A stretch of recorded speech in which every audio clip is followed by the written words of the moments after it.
បាទបងប្អូនទាំងគ្នានៅក្នុងការ post វីដេអូនៅក្នុងបណ្ដាញសង្គម YouTube សំណួរសួរថាតើយើងគួរតែ post នៅម៉ោងណានៅពេលណាទើបមាន view ច្រើនទើបមាន user គាត់ active ច្រើនបាទបងប្អូននេះគឺជាសំណួរដែលមានបងប្អូនយើងជាច្រើនគាត់តែងតែសួរបាទហើយកន្លងមកក៏មានអ្នកជំនាញជាច្រើនគាត់បានបកស្រាយឲ្យដែរបងប្អូនណាបាទនៅក្នុងវីដេអូនេះខ្ញុំនឹងធ្វើការពន្យល់លម្អិតបន្ថែមអំពីបច្ចេកទេសនៅក្នុងការមើលថាតើបងប្អូនគួរតែ post វីដេអូនៅម៉ោងណានៅពេលណាទើបមាន view ច្រើនទើបមាន user គាត់ active ច្រើនជាពិសេសនៅក្នុង channel ផ្ទាល់របស់យើងតែម្ដងបងប្អូនណាបាទបងប្អូនមុននឹងចូលទៅដល់ប្រធានបទនេះអនុញ្ញាតឲ្យខ្ញុំសូមជម្រាបជូនបងប្អូនបន្តិចនៅក្នុងការពន្យល់របស់ខ្ញុំនៅថ្ងៃនេះគឺជាលក្ខណៈពន្យល់បែបបច្ចេកទេសហើយជាលក្ខណៈសម្រាយលម្អិតហើយរាល់ខ្លឹមសារទាំងអស់នៅក្នុងវីដេអូនេះគឺពិតជាមានសារៈសំខាន់ខ្លាំងសម្រាប់បងប្អូននៅក្នុងការពិចារណាជាពិសេសអនុវត្តនៅក្នុងការរកម៉ោងណាដែល post ទៅល្អបងប្អូនណាបាទដូច្នេះហើយខ្ញុំស្នើសុំឲ្យបងប្អូនធ្វើការទស្សនាវីដេអូនេះតាំងពីដើមរហូតដល់ចប់ពីព្រោះដោយសារតែខ្លឹមសារនៅក្នុងវីដេអូនេះនឹងជួយបងប្អូនច្រើនបងប្អូនណាបាទបងប្អូននៅក្នុងការ post វីដេអូនៅក្នុងបណ្ដាញសង្គម YouTube ជាទូទៅខ្ញុំគិតថាបងប្អូនប្រកាសជាដឹងហើយមែនទេបាទម៉ោងដែលល្អពេលដែលល្អដែលយើង post ដែលយើងគួរតែ post គឺមានពេលព្រឹកពេលថ្ងៃត្រង់ហើយនិងពេលយប់បាទយើងអាចនិយាយបានថាពេលល្ងាចពីព្រោះដោយសារម៉ោងនេះគឺបងប្អូនជាទូទៅបងប្អូនតែងតែសម្គាល់ថាជាម៉ោងដែល user ទូទៅគាត់សម្រាប់ពីការងារបាទដូច្នេះហើយគាត់តែងតែមើលបណ្ដាញសង្គមមិនថាបណ្ដាញសង្គម YouTube បណ្ដាញសង្គម TikTok បាទ Facebook អីផ្សេងៗហ្នឹងគាត់តែងតែ active បងប្អូនណាបាទបងប្អូនការយល់បែបនេះមិនខុសទេបងប្អូនបាទក៏ប៉ុន្តែការយល់បែបនេះគឺជាការយល់បែបទូទៅបាទបែបទូលំទូលាយនៅក្នុងការ post វីដេអូនៅក្នុងបណ្ដាញសង្គម YouTube ជាទូទៅខ្ញុំស្នើសុំឲ្យបងប្អូនធ្វើការឆែកជារៀងរាល់ថ្ងៃបាទជាពិសេសនៅក្នុង channel ផ្ទាល់របស់យើងឆែកជាប្រចាំបងប្អូនពីព្រោះដោយសារនៅក្នុង channel របស់យើងនេះគឺពីមួយថ្ងៃទៅមួយថ្ងៃចាប់ផ្ដើមពីថ្ងៃច័ន្ទរហូតដល់ថ្ងៃអាទិត្យម៉ោងដែល user គាត់ active ម៉ោងដែល viewer គាត់ active គឺខុសៗគ្នាទាំងអស់បងប្អូនណាបាទហើយក៏ខុសទៅតាម channel ផ្សេងៗដែរបងប្អូនណាបាទ channel របស់បងប្អូនផ្សេង channel អ្នកផ្សេងគឺម៉ោងពេលខុសពី channel របស់បងប្អូនដូច្នេះហើយនៅក្នុងការឆែកមើលលម្អិតបាទបងប្អូនគួរតែឆែកជាប្រចាំឆែកជារៀងរាល់ថ្ងៃហើយឆែកទៅលើ channel របស់យើងផ្ទាល់តែម្ដងបងប្អូនណាបាទបងប្អូនជាបន្តទៀតខ្ញុំនឹងបញ្យល់បងប្អូនលម្អិតអំពីបច្ចេកទេសនៅក្នុងការមើលថាតើយើងគួរតែ post វីដេអូនៅម៉ោងណានៅពេលវេលាណាឲ្យពិតប្រាកដដើម្បី post ទៅបាទមាន view ច្រើនមាន user ដែលគាត់ active ច្រើនហើយជាពិសេសគឺយើងអាចទាក់ទាញ view សម្រាប់វីដេអូរបស់យើងបានច្រើនបងប្អូនណាបាទបងប្អូនទាំងគ្នាមុននឹងចូលទៅដល់ប្រធានបទជាបន្តទៀតអនុញ្ញាតឲ្យខ្ញុំសូមធ្វើការជម្រាបជូនបងប្អូនបាទសូមឲ្យបងប្អូនចំណាំនៅពណ៌ចំនួន5បងប្អូនណាបាទពណ៌នេះគឺជាពណ៌សំខាន់ហើយគឺជាពណ៌តំណាងឲ្យ viewers ដែលគាត់ active ដែលគាត់មិន active បាទនៅក្នុង channel របស់យើងផ្ទាល់តែម្ដងបងប្អូនណាបាទបងប្អូនពណ៌ទី1គឺជាពណ៌ស្វាយស្លេកបំផុតបាទពណ៌នេះគឺអាចនិយាយបានថាសឹងតែស្មើនឹងពណ៌សណាបាទគឺជាតំណាងឲ្យចំនួនអ្នក active តិចបំផុតបាទអង់គ្លេសគឺ very few of your viewers are on YouTube បាទ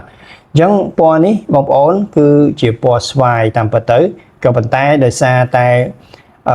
វាជាពណ៌តំណាងបាទតំណាងឲ្យ viewer តិចបំផុតអញ្ចឹងហើយបានជាពណ៌នេះសឹងតែដូចជាពណ៌សបងប្អូនណាបាទចំណែកឯពណ៌ទី2បងប្អូនគឺជាពណ៌ស្វាយដិតបន្តិចបាទតំណាងឲ្យចំនួនអ្នក active មួយចំនួននៅក្នុង YouTube នៅក្នុង channel របស់យើងបាទ few of your viewers are on YouTube បាទចំណែកឯពណ៌ទី3បងប្អូនគឺជាពណ៌ស្វាយហើយដិតខ្លាំងជាងពណ៌ទី2បន្តិចគឺជាតំណាងឲ្យចំនួនអ្នក active ខ្លះបាទ some of your viewers are on YouTube ចំណែកឯពណ៌ទី4គឺជាពណ៌ស្វាយដិតខ្លាំងបន្តិចបាទដិតខ្លាំងជាងពណ៌ទី3បន្តិចគឺជាតំណាងឲ្យចំនួនអ្នក active ច្រើនបាទនៅលើបណ្ដាញសង្គម YouTube ជាពិសេសនៅលើ channel ផ្ទាល់របស់យើងបងប្អូនណាបាទ many of your viewers are on YouTube បាទចំណែកឯពណ៌ទី5ពណ៌ចុងក្រោយគឺពណ៌ដិតខ្លាំងបាទពណ៌ស្វាយដិតខ្លាំងគឺជាចំនួនអ្នក active ច្រើនបំផុត most of your viewers are on YouTube បងប្អូនខ្ញុំសូមឲ្យបងប្អូនធ្វើការកំណត់ចំណាំពាក្យនេះបន្តិច most of your viewers are on YouTube បាទបងប្អូនពាក្យថា your viewers បាទ your viewers បានន័យថាអ្នកទស្សនារបស់អ្នកបាទបានន័យថាអ្នកទស្សនានៅក្នុង channel របស់យើងអញ្ចឹងពណ៌ទាំងអស់នេះគឺតំណាងឲ្យអ្នកទស្សនា បាទនៅក្នុង channel របស់យើងផ្ទាល់តែម្ដងបងប្អូនណាបាទអញ្ចឹងហើយបាននៅក្នុងការឆែកពណ៌បាទបងប្អូនគួរតែធ្វើជាប្រចាំដែលទីទៀតនេះខ្ញុំនឹងធ្វើការបញ្យល់បងប្អូនលម្អិតអំពីការរបៀបនៅក្នុងការធ្វើការឆែកពណ៌ថាតើយើងគួរតែឆែករបៀបម៉េចពណ៌ណាដែលតំណាងឲ្យអ្នក active ច្រើនហើយយើងគួរតែ post នៅម៉ោងណាបងប្អូនណាបាទអញ្ចឹងមុននឹងចូលទៅដល់ការបញ្យល់នៅក្នុងរបៀបក្នុងការឆែកពណ៌នេះបាទខ្ញុំសូមឲ្យបងប្អូនធ្វើការកំណត់ចំណាំពណ៌ទាំង5នេះសិនបងប្អូនណាបាទបងប្អូនកំណត់ចំណាំពណ៌ទាំង5នេះហើយបន្ទាប់មកខ្ញុំនឹងធ្វើការបញ្យល់បងប្អូនលម្អិតបន្តទៀតបងប្អូនណាបាទបងប្អូននៅពេលដែលបងប្អូនកំណត់ចំណាំពណ៌ហើយបាទបន្ទាប់មកជំហានបន្ទាប់បងប្អូនចូលទៅកាន់ channel របស់បងប្អូនបាទបងប្អូនចុចទៅលើ YouTube Studio បាទហើយបន្ទាប់មកបងប្អូនចុចទៅលើ Analytics បាទបងប្អូនចូលទៅក្នុង Audience tab Audience បាទបន្ទាប់មកបងប្អូន scroll ចុះមកក្រោមនេះចំណុចសំខាន់បងប្អូនបាទចំណុចសំខាន់ពណ៌ទាំង5ដែលខ្ញុំឲ្យបងប្អូនកំណត់ចំណាំបាញ់មិញនេះគឺស្ថិតនៅក្នុងចំណុចនេះឯងបងប្អូនណាហើយអ្វីដែលខ្ញុំនឹងបញ្យល់ជូនបងប្អូនទាំងអស់គ្នាគឺនៅចំណុចនេះឯងចំណុចនេះគឺជាចំណុចសំខាន់បងប្អូនបាទទី1ពណ៌នេះបងប្អូនពណ៌ស slide នេះបាទ very few of your viewers are on YouTube បាទចំណែកឯពណ៌ទី2នេះបងប្អូន few of your viewers are on YouTube បងប្អូនចំណាំណាបាទពាក្យថា your viewers បានន័យថាអ្នកដែលទស្សនា channel របស់យើងបងប្អូនបាទពណ៌ទី3គឺ some of your viewers are on YouTube ហើយពណ៌ទី4បាទ many of your viewers are on YouTube បាទចំណែកឯពណ៌ទី5ពណ៌ចុងក្រោយគេដិតបំផុតបាទពណ៌ស្វាយដិតបំផុត most of your viewers are on YouTube បាទបងប្អូនសម្រាប់ពណ៌ទាំង5នេះគឺជាតំណាងឲ្យពណ៌តំណាងឲ្យ viewer ដែលគាត់ active នៅក្នុង channel របស់យើងបងប្អូនណាខ្ញុំសូមបញ្ជាក់ channel របស់យើងបាទអញ្ចឹងនៅពេលដែលបងប្អូន post វីដេអូទៅបាទបងប្អូនមើលទៅថាតើម៉ោងណាដែល user គាត់ active ខ្លាំងអញ្ចឹងដូចបងប្អូនឃើញស្រាប់ហើយគឺពីថ្ងៃច័ន្ទបាទថ្ងៃអាទិត្យច័ន្ទអង្គារពុធពហុសុក្រសៅរ៍គឺម៉ោងដែល active គឺខុសៗគ្នាទាំងអស់បងប្អូនណាបាទហើយម៉ោងនេះបងប្អូនគឺជាម៉ោងដែលស្ថិតនៅក្នុង channel របស់ខ្ញុំអញ្ចឹងសម្រាប់បងប្អូនខ្ញុំសូមបញ្ជាក់កុំយក channel របស់ខ្ញុំយកទៅអនុវត្តបងប្អូនណាបងប្អូនធ្វើការ check ទៅក្នុង channel របស់បងប្អូនផ្ទាល់ពីព្រោះដោយសារម៉ោងដែល active គឺខុសៗគ្នាបងប្អូនបាទ channel របស់បងប្អូន active ផ្សេង channel របស់ខ្ញុំគឺ active ផ្សេងបងប្អូនណាបាទអញ្ចឹងនៅក្នុងការកំណត់ម៉ោងនៃការ post គឺ channel នីមួយៗគឺវាអាស្រ័យទៅលើព័ត៌មានចេញពីម៉ោងទាំងអស់នេះបងប្អូនណាបាទបងប្អូននៅពេលដែលបងប្អូនឃើញម៉ោងបាទឥឡូវឧទាហរណ៍ថាថ្ងៃនេះបាទគឺជាថ្ងៃអង្គារបាទនេះបងប្អូនថ្ងៃអង្គារនេះម៉ោងដែល viewer គាត់ active ខ្លាំងគឺនៅបាទនេះបងប្អូនគឺម៉ោង7បាទម៉ោង7អញ្ចឹងនៅក្នុងម៉ោង7នេះនៅពេលដែលនៅថ្ងៃនេះបើសិនជាបងប្អូនគិតថានឹង post វីដេអូបាទបងប្អូនអាច post នៅម៉ោង6កន្លះឬមួយក៏ម៉ោង6បាទន័យថាយើង post មុន1ម៉ោងបងប្អូនណាបាទមុនដែល viewer គាត់ active ខ្លាំង1ម៉ោងបងប្អូនណាបាទដើម្បីអីដើម្បីឲ្យ YouTube នៅពេលដែលយើង post ទៅបាទ algorithm របស់ YouTube គាត់នឹងរុញទៅកាន់ viewer ផ្សេងអញ្ចឹងនៅក្នុងកំឡុងពេលចន្លោះពេលកន្លះ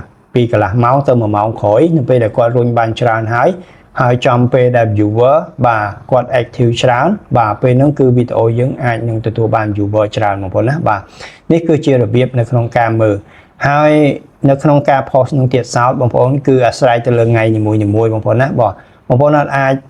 យកថ្ងៃអាទិត្យបាទយកមកអនុវត្តសម្រាប់ថ្ងៃផ្សេងទេអញ្ចឹងនៅក្នុងការ post នីមួយបាទបងប្អូនគឺត្រូវសិក្សាទៅលើថ្ងៃនីមួយទៀតបងប្អូនណាបាទឧទាហរណ៍ថាថ្ងៃពុធបាទយើងគួរ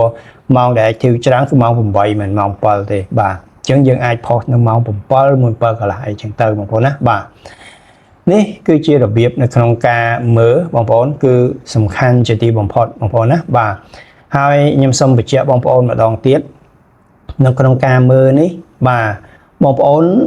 នៅក្នុងការបញ្យល់របស់ខ្ញុំនេះគឺជាការបញ្យល់នៅក្នុង channel ផ្ទាល់របស់ខ្ញុំហើយសូមឲ្យបងប្អូនកុំយកការបញ្យល់របស់ខ្ញុំបាទទៅអនុវត្តសម្រាប់ channel របស់បងប្អូនណាបាទ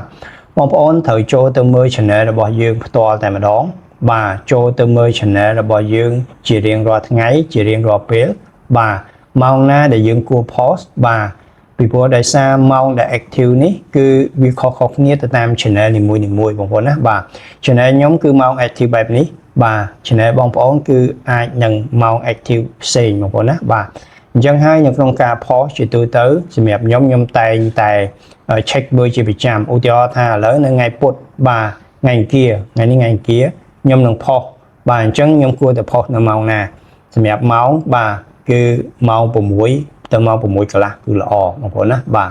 អញ្ចឹងសម្រាប់ការ check ម៉ោងនេះគឺអាស្រ័យទៅលើ channel នីមួយៗរបស់យើងបងប្អូនណាបាទបងប្អូននេះគឺជា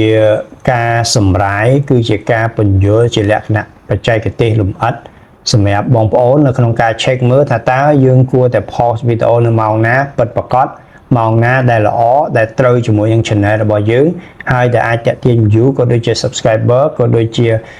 ជាម៉ោងដែល user គាត់ active ច្រើននៅក្នុងបណ្ដាញសង្គម YouTube បងប្អូនណាបាទបងប្អូនសម្រាប់ tip របស់ខ្ញុំនៅថ្ងៃនេះគឺខ្លីទេមានតែប៉ុណ្នេះហើយក៏សង្ឃឹមថាបងប្អូននឹងអនុវត្តទៅបាទនឹងទទួលបានលទ្ធផលល្អ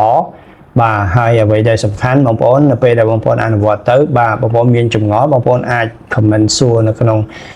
វីដេអូរបស់ខ្ញុំបានបងប្អូនណាបាទសម្រាប់សំណួរណាដែលខ្ញុំអាចឆ្លើយបានខ្ញុំនឹងឆ្លើយហើយសម្រាប់សំណួរណាដែលខ្ញុំគិតថាចាំបាច់ត្រូវមានការបញ្យល់ខ្ញុំនឹងធ្វើការចេញវីដេអូជូនបងប្អូនទាំងអស់គ្នាបងប្អូនណាបាទបងប្អូនអរគុណបងប្អូនទាំងអស់គ្នាដែលបានចំណាយពេលវេលាតាមដានទស្សនាវីដេអូខ្ញុំតាំងពីដើមរហូតដល់ចប់បាទជាចុងក្រោយបងប្អូនកុំភ្លេចណាជួយចុច like subscribe ហើយនឹងប៉ុណ្ណឹងដើម្បីទទួលបាននូវចំណេះដឹងថ្មីៗពាក់ព័ន្ធជាមួយនឹងការរកលុយតាម YouTube បាទគន្លឹះក៏ដូចជាបច្ចេកទេសល្អៗនៅក្នុងការប្រើប្រាស់ AI ក៏ដូចជាបច្ចេកទេសក៏ដូចជាចំណេះដឹងនៅក្នុងការផលិតមាតិកាជាពិសេសមាតិកាសម្រាប់បណ្ដាញសង្គម YouTube ដើម្បីរកលុយតាម YouTube